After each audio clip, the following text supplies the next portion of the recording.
The Honourable Leader of the Opposition. Mr. Speaker, the Prime Minister's plan is to increase mortgage payments by 150%, which he's already done. And now Scotiabank says government deficits have added 2 percentage points to interest rates.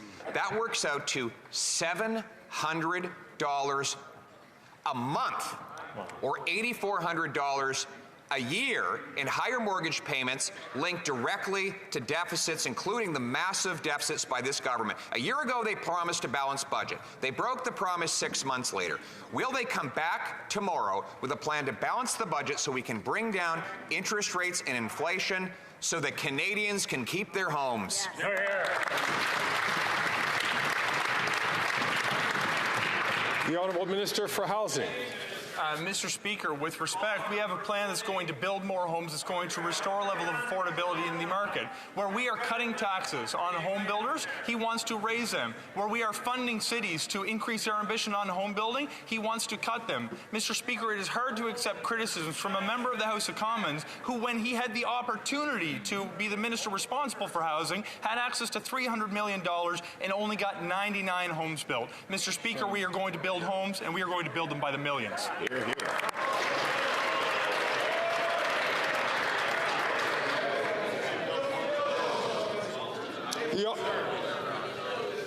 The Honourable Leader of the Opposition.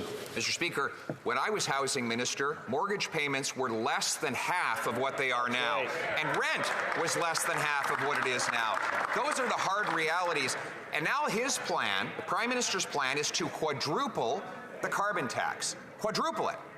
That will increase the cost of gas, heat, groceries, and yes, even housing, because it takes trucks to ship those building materials. We know that we will have a carbon tax election to decide on whether we axe the tax as I choose or whether we hike it as he promises. But can we accept a Canadian compromise and at least freeze the tax in the meantime? Yes or no?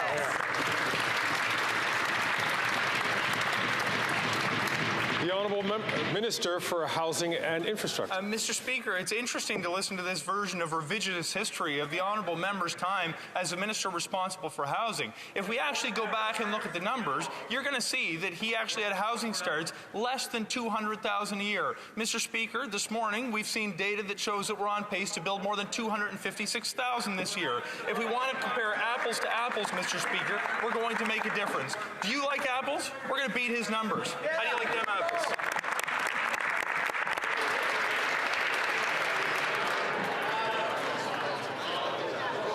The Honourable Leader of the Opposition. I think the minister should stick to photo ops because comedy is surely not his thing. Neither are numbers, Mr. Speaker. Everything the Prime Minister has said about the Stellantis subsidy is proven false. One, it's billions of dollars over budget before shovels in the ground, years behind payback even before the project begins, and he claimed that it was going to create jobs for Canadians. We now learn that at least 1,500 or a majority of the jobs are going to go to temporary foreign workers. Will the Prime Minister release the contract now so that we can find out how much Canadian taxpayers are going to have to spend to give paychecks to South Korean workers?